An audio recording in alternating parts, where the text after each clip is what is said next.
Hello everyone, তোমরা সবাই কেমন আছো? আশা করছি ভালো আছো। আমরা মোটামুটি আছি, কারণ এই কদিন ধরে তো প্রচুর বৃষ্টি হচ্ছে। আর এই বৃষ্টির মধ্যে আমাদের একটা ক্ষতিও হয়েছে, কারণ 2-3 দিন হচ্ছে ওর একটা অ্যাক্সিডেন্ট করেছে, গাড়ির অ্যাক্সিডেন্ট। তো দেখো ওর কী অবস্থা, এখন গাড়ি চালাতে পারছে না। এই যে ওর কেটে গেছে, পায়ে এখানে কেটে গেছে, হাতে ওখানে কেটে গেছে, আরও অনেক জায়গায় চোট লেগেছে। এখন ওষুধপত্র খাচ্ছে একটু। আর এইখানটা তো প্রচুর ফুলে গেছে, এখানটা প্রচুর ব্যথা। কি অবস্থা হয়ে আছে পাটা। এই 2-3 দিন আর ঘর থেকে বেরোতে পারছে না। যারা আমরা গাড়ি চালাই তাদের কি কোনো জীবনের কোনো কি মূল্য আছে? শনিবার রাতে যখন ফিরছিলাম গাড়িতে র্যাপিডো করে, তখন রাত 12টা থেকে 1টা বাজে, তখনই অ্যাক্সিডেন্টটা হয়েছে। প্রচণ্ড বৃষ্টি হচ্ছিল, বৃষ্টির কারণে অ্যাক্সিডেন্টটা হয়েছে।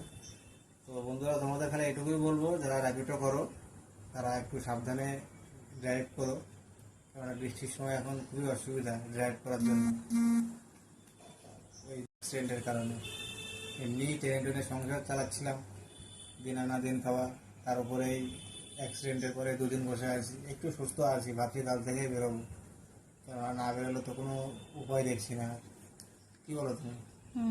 আমিও তো কাজ বাজ খুঁজছি, আমার একটা কাজ দেখছিলাম, তোমার জন্য করা হলো না।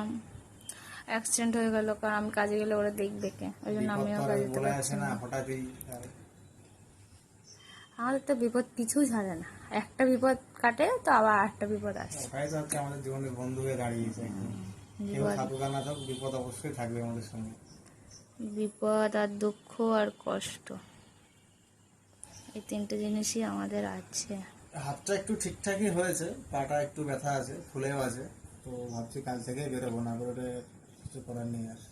কেননা সামনেই ঘর ভাড়া চলে এসছে, গাড়ি দিয়ে আমি এটা কোনোভাবে দিয়েছি।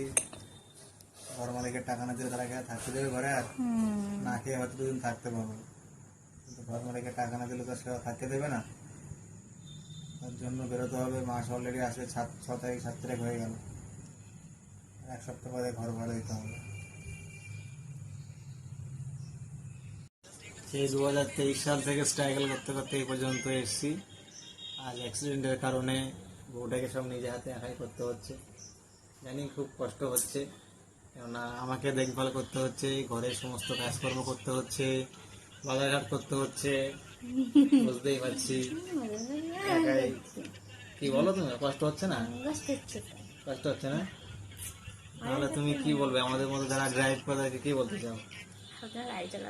Safe drive and safe life, কেননা সবারই ফ্যামিলি আছে নাকি? বড় তাড়াতাড়ি সুস্থ হয়ে যাবে।